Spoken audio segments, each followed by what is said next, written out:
The most secure telephone network on the planet, the Pentagon's emergency communication lines, protected by encryption, multi-level authorization, and protocols designed to survive a nuclear holocaust, was hacked by a 7-year-old blind boy, without a single wire, without a single tool, without a single dollar.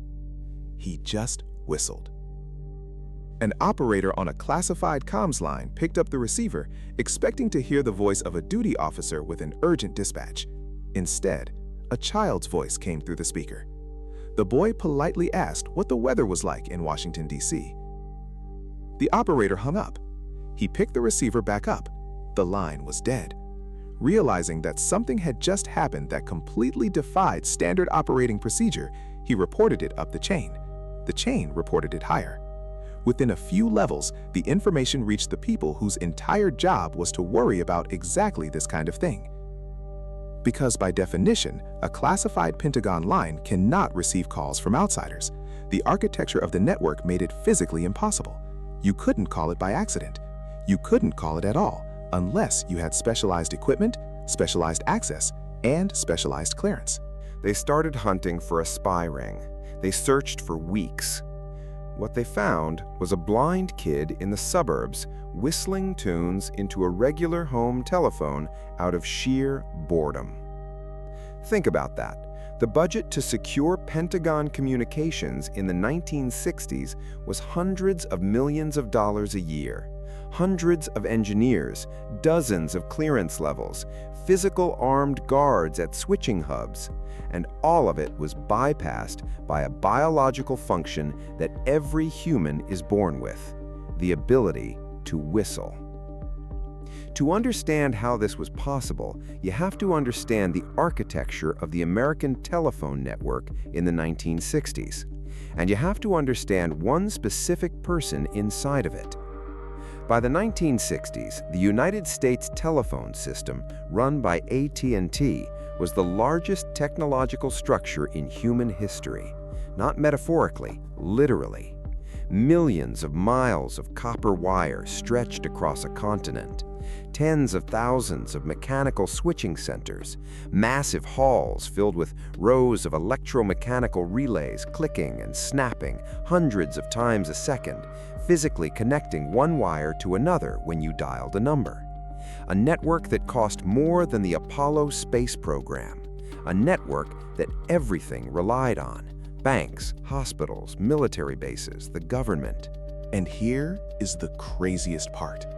This system, more expensive than going to the moon, more complex than anything built by man up to that point, was built on a single assumption.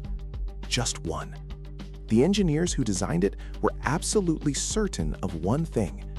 No one on the outside would ever try to speak to the machine in its own language. That assumption cost them everything. The architecture of this network had been designed decades earlier, in an era when no one ever imagined that someone on the outside would try to trick it. And baked into this architecture was a feature that seemed like an elegant engineering solution at the time, but decades later turned into a backdoor left wide open. Telephone exchanges had to communicate with each other somehow. When you called from New York to Los Angeles, your call passed through several intermediate switching stations, and each one needed to receive a command. Connect this channel to that channel. Release the line when the call is over. Start billing. AT&T engineers decided to send these routing commands, the control signals, over the exact same channel that carried the human voice, over the exact same wire, at the exact same audio frequencies the human ear can hear. It seemed like a brilliant, rational solution. You didn't need to build a completely separate parallel infrastructure just for control signals, you just used the existing one. They saved billions of dollars on a national scale. But it meant one thing that the AT&T engineers failed to think all the way through. If the system's commands are transmitted via sound, then anyone who can reproduce the right sound can give commands to the telephone network. Imagine it like this. You build a bank vault with the most complex lock in the world, but the combination isn't a string of numbers, it's a song. And if someone casually hums the right tune while walking past the door opens. That is exactly what AT&T did to their network. The system did not differentiate between the sources of a sound. It couldn't tell the difference between an audio signal coming from automated equipment at a neighboring switching hub and a sound coming from a regular telephone receiver in an ordinary house. If a sound of a specific frequency entered the receiver, the system reacted, always. It had no mechanism to stop and ask, "Who is giving me this order?" The specific frequency that triggered one of the most crucial commands, the trunk release, the signal that a conversation was over and the line was free for the next call, was exactly 2600 Hz. Now let's talk about the human. Joseph Engresia was born blind in 1949. Congenital blindness is often compensated for by a heightening of the other senses. This isn't mysticism, it's a documented neurological effect where the brain repurposes resources normally used for vision to process other sensory inputs. For Joseph, this effect manifested to an extreme degree in his hearing. He had perfect pitch, the ability to flawlessly identify and recreate any musical note without an external reference point. Not an incredibly rare ability on its own, but combined with what happened next, it became something legendary. Perfect pitch is found in roughly 1 in 10,000 people. Congenital blindness occurs in roughly 1 in 3,000. The probability that both of these traits would converge in a single child, who would also happen to grow up in a house with a telephone in 1960s America, is statistically near zero. But that exact convergence created the only human being on the planet who could do what Joseph did.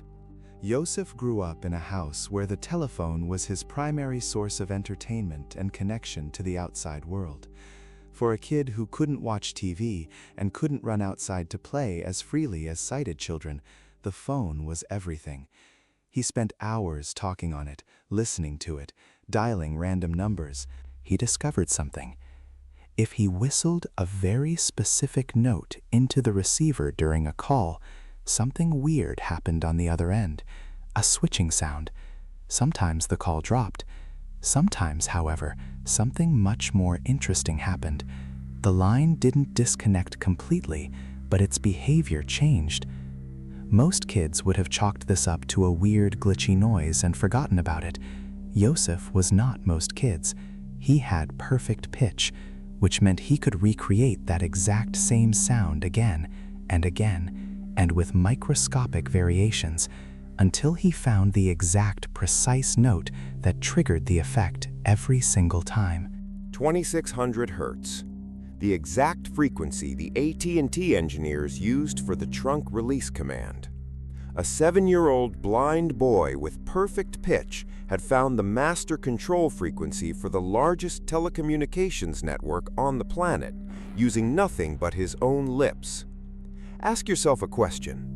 What would you do if, at 7 years old, you discovered that you could control any telephone in the world just by whistling? That your voice was the master key to every door in a system that linked the entire country together? Would you stop? Here is what happened when he whistled that note into the receiver. The switching station received a signal that it interpreted as, "The current conversation is over, release the line for the next user." But physically, Joseph's receiver was still off the hook. His physical connection was still active. The system was thrown into a contradictory state. It thought the channel was empty, but the channel was actually occupied. In this contradictory state, Joseph could do things the system literally didn't think were possible. He could make calls anywhere in the world without being billed because the system didn't register that a call was taking place. He could tap into routing channels that were normally strictly off-limits because the system opened up routing access, believing it was preparing the line for a new user. He became, in the literal technical sense of the word, the systems administrator of the United States telephone network, without a password, without terminal access, without permission, simply because he knew a single note. A blind kid from a modest family in Denver could single-handedly open conference calls across dozens of simultaneous lines. He could call anywhere on Earth without paying a cent. He could, as proved by the Pentagon incident, dial into highly classified lines that officially didn't even have incoming numbers, simply because those lines existed inside the same network that now answered to him. And here is the crucial part. He wasn't the only one. AT&T later estimated that by the early 1970s, several thousand people across America knew about this vulnerability and were actively exploiting it. The company was bleeding tens of millions of dollars a year in toll fraud, and that was just the calls they managed to trace. He didn't do it out of malice. He was bored. He was a blind kid in the 60s, an era when entertainment options for visually impaired children were severely limited. The phone network became his playground, his universe, the one place where his physical limitations didn't matter. Because in the dark, on the other end of the wire, nobody could see that he was blind. He was equal to anyone else. The Pentagon story that opened this piece wasn't a targeted cyber attack. Yosef was just methodically exploring what he could reach with his new superpower. Some numbers led to regular apartments. Others led to classified government lines he didn't even know existed until he suddenly found himself inside them. The Pentagon line was just one of the countless nodes the routing system dropped him into while he held the reins. Word of his ability spread, first among other blind children who communicated over special telephone conference lines set up by educational institutions. Then it bled into a small, highly technical, underground community of geeks who eventually took on the name Phreakers, a portmanteau of phone and freak. But Yosef was an anomaly. His gift was unique, perfect pitch, flawless vocal frequency reproduction. A regular person couldn't just pucker their lips and get the same result. It seemed like a vulnerability limited to a single extraordinary individual. But then, a new character enters the story, a man who turns a child's unique biological gift into a weapon accessible to anyone. Among the people who heard about Joseph and his ability was a man named John Draper. Draper wasn't blind, and he didn't have perfect pitch. But he was an engineer with a relentlessly inquisitive mind and access to electronics. He understood the fundamental principle that Joseph had discovered intuitively through his ears. If a 2600 Hz frequency unlocks the telephone network, then you can build a device that generates that frequency electronically. You don't need perfect pitch if you have a tone generator. And this is where we reach a moment that deserves its own cinematic spotlight, because it is one of the most absurd moments in the history of 20th century technology. Picture a morning somewhere in the early 1970s, a kitchen table. Sitting in front of Draper is a box of Captain Crunch cereal, a kid's breakfast cereal with a cartoon mascot on the box and a cheap toy inside, a standard marketing gimmick. The toy inside this particular box was a tiny plastic whistle, cheap, mass-produced injection molding, cost of production a fraction of a cent. Its sole purpose was to entertain kids who would blow into it at the breakfast table while their parents drank coffee. Draper took the whistle. He blew into it. The whistle produced a note. That note, from a plastic toy inside a cereal box that any child in America could get for free just by buying breakfast, had been tuned by the manufacturer almost exactly to the frequency of 2600 Hz. By pure accident. Nobody in the cereal company's marketing department had the slightest idea that they were dropping the master key to the United States telecommunications system into every single box. It was a total fluke of manufacturing tolerances. No one intentionally tuned a kid's toy to the AT&T trunk release frequency. But the acoustic properties of that cheap piece of plastic accidentally hit the perfect exact pitch. A technology capable of freely unlocking the largest communications network in the world, the very network that serviced the Pentagon, the banks, the government, a system that cost more than the space program and was guarded as a strategic national security asset, was literally sitting inside boxes of children's cereal on supermarket shelves across America for $1 a box, with a toy inside. Draper took his hacker alias from this discovery. He became Captain Crunch. Now imagine you are the head of security for AT&T. A report lands on your desk. It says, the master key to your multi-billion-dollar infrastructure is currently sitting inside boxes of children's cereal in every grocery store in the country. Millions of boxes, millions of whistles, millions of potential points of entry. What do you do? What happened next is what inevitably happens when a secret of this magnitude becomes known to more than one person. The Phreaker community exploded. they started building devices called blue boxes, compact electronic tone generators that could reproduce not just the 2600 Hz release tone, but the entire array of internal routing signals. A phreaker could literally manually dial a routing path the exact same way the automated switching equipment did. They could tap into international lines, call the other side of the planet for free, listen in on test lines, and catch fragments of other people's classified conversations. Among the young geeks building and selling these blue boxes in the California college scene in the mid-70s were two guys named Steve. Steve Jobs and Steve Wozniak were selling blue boxes to kids in the Berkeley dorms for $150 a pop, serious money for college students back then. Wozniak later said that without that experience, without realizing that you could take a massive, closed, impossibly complex system, reverse engineer it from the ground up, and build a device that forces it to do what you want, they never would have had the engineering mindset required to build the first Apple computer a few years later. Think about that. Apple Inc., currently valued at over $3 trillion, didn't start with a computer. It started with a device for committing toll fraud. It started with a crime. Steve Jobs, a man now universally worshipped as an icon of innovation, started his career as a petty tech hustler, selling homemade gadgets to scam the phone company.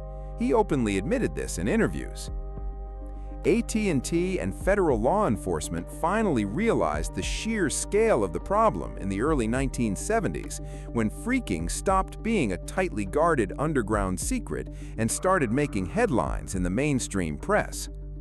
The FBI launched an investigation, and they immediately hit a legal wall that was almost as bizarre as the technology itself. Most phreakers, including Joseph, weren't stealing money in the traditional sense. They weren't cracking safes, forging checks, or embezzling cash. They were using a sound, either their own voice or an electronic tone, to make a telephone system believe a reality that wasn't true. Lawyers were faced with a question that had absolutely no legal precedent. Is it a crime to make a specific sound? Is it a felony to whistle? Think about the sheer absurdity of that question. Federal prosecutors in the United States of America, the land of the First Amendment, a country where freedom of speech is the absolute constitutional bedrock, had to go into a courtroom and convince a judge that a specific audio frequency generated by human lips was a federal crime. Whistling on its own is not a crime in any jurisdiction on Earth. Making a phone call is not a crime. But the combination of a specific sound and a specific outcome, the unauthorized use of a billed utility, created a massive legal gray area that required prosecutors to invent entirely new legal frameworks just to indict these kids. Joseph was eventually arrested.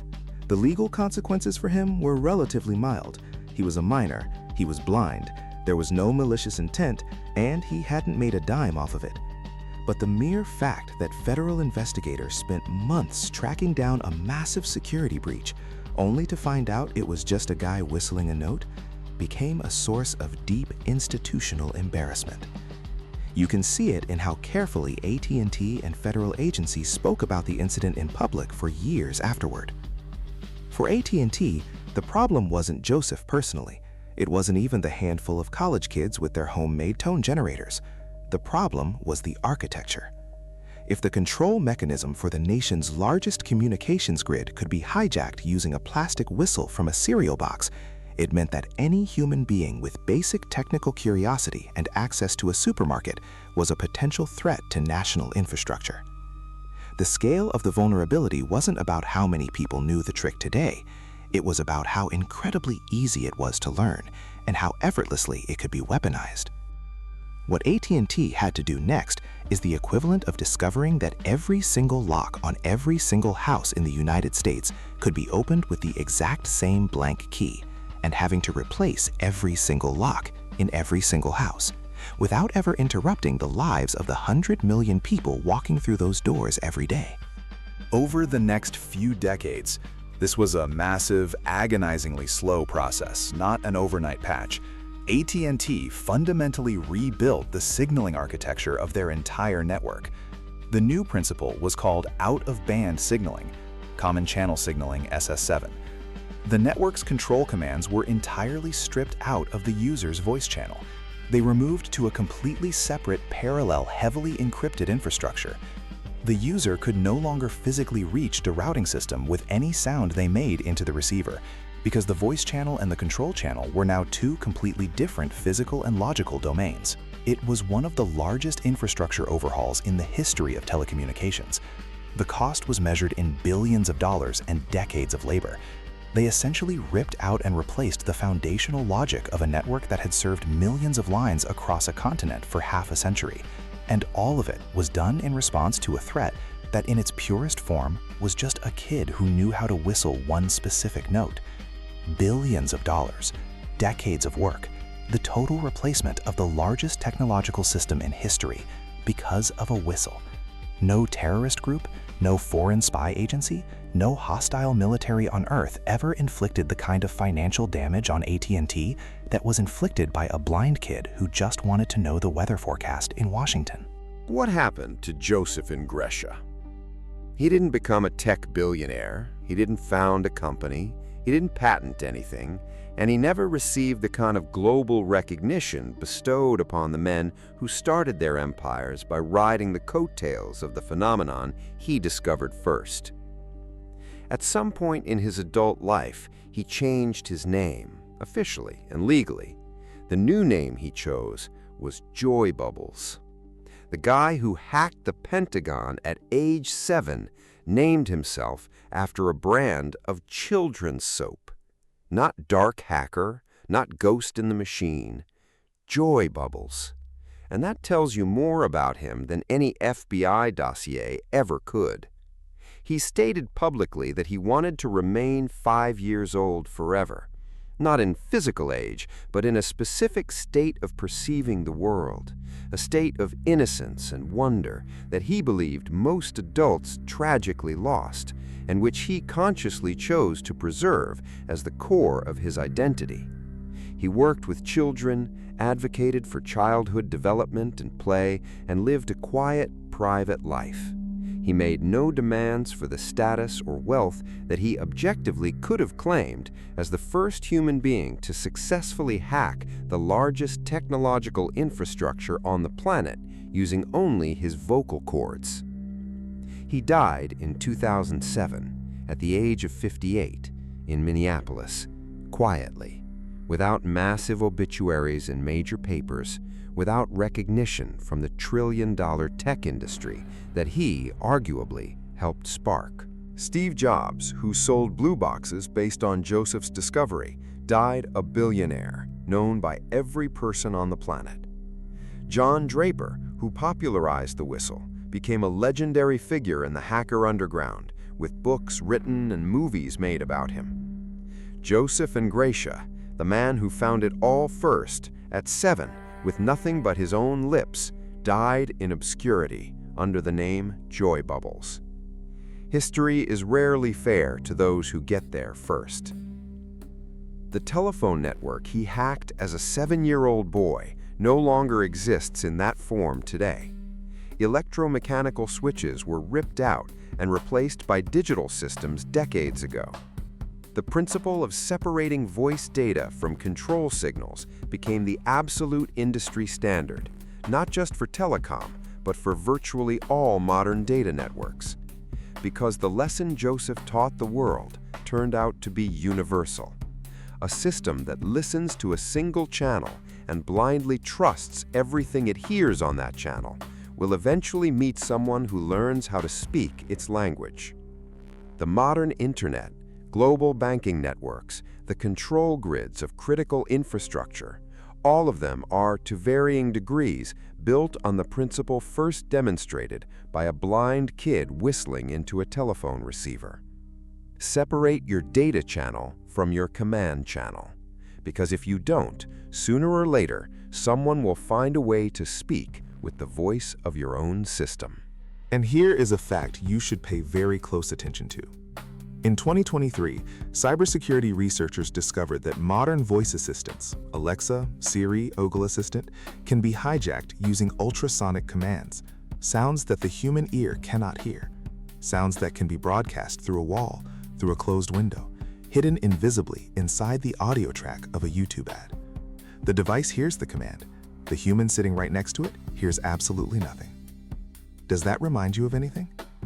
A single channel, voice data and control commands flowing through the exact same stream. A system that doesn't stop to ask, who is giving me this order? 60 years have passed. Engineers forgot. Or they arrogantly assumed that this time it would be different. And that leaves us with the ultimate question, the one that history keeps failing to answer.